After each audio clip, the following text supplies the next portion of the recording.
Kemarin banyak dari kalangan Islam yang berduyun-duyung ke masjid meramaikan malam nisfu Sya'ban sambil membawa air mineral untuk didoakan.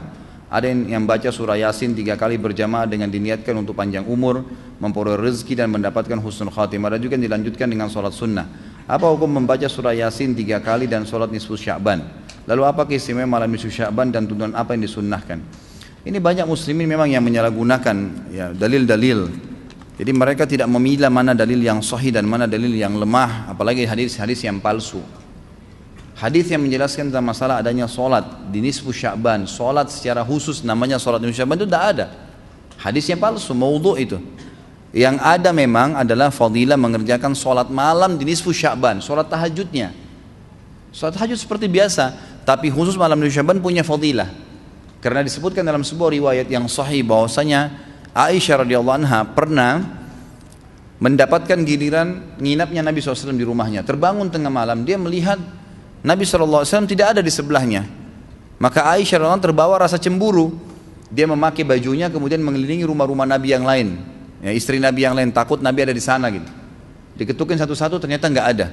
Lalu Aisyah tergopoh-gopoh pergi ke masjid mendapatkan Nabi SAW sedang sholat. Begitu Nabi SAW lihat Aisyah lagi ngos-ngosan jalan gitu kan, kena buru-buru, kata Nabi SAW, wahai Aisyah, kau cemburu lagi? Ini adalah malam nisfu Sya'ban. Artinya saya sholat malam ini karena ini adalah nisfu Sya'ban. Ini hadis yang sahih gitu kan. Dan memang dianjurkan oleh para ulama, mereka mendirikan sholat malam di malam nisfu Sya'ban itu sholat tahajudnya. Tidak ada malam khusus, tidak ada sholat khusus namanya malam nisfu Sya'ban. Di siang harinya dianjurkan seseorang berpuasa. Karena Nabi SAW memperbanyak puasa, terlebih lagi nisfu Sya'ban itu, ya, kenanya malamnya itu berarti puasa tanggal 14, kalaupun nisfu Sya'bannya malam hari ke-15, dan kita tahu ada puasa Iyamul Bid, ada 13, 14 dan 15, itu kita dianjurkan puasa 3 hari, kan gitu. Tapi tidak diniatkan khusus puasa nisfu Sya'ban, khusus puasa itu.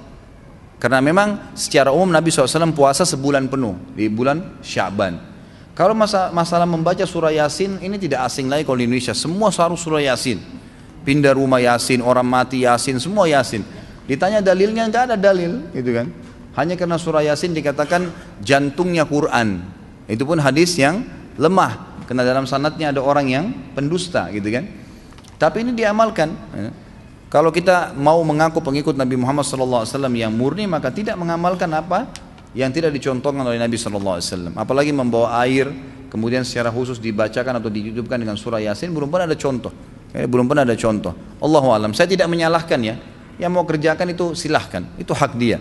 Tapi saya pribadi menyarankan, apalagi jemaah yang ikut dengan pengajian saya atau yang mendengarkan ceramah kita, murnikan ibadah kembali kepada Nabi SAW. Nabi SAW tidak menghembuskan nafas terakhir kecuali sudah mengajarkan semua yang kita butuhkan. Jadi tidak perlu ditambah. Kalau kita tambah seperti kita sedang mengatakan, maaf Rasulullah saya lebih faham daripada anda. Nabi nggak pernah baca Yasin 3 kali di malam nisfu Sya'ban, nggak apa-apa kan, bagus. Loh, Nabi mau nggak pernah lakukan. Nabi yang nerima dari langit wahyu nggak pernah lakukan, nggak apa-apa. Berarti sama saja anda bilang, maaf Rasulullah saya lebih ngerti. Kan itu. Ini keliru, nggak boleh. Kan itu.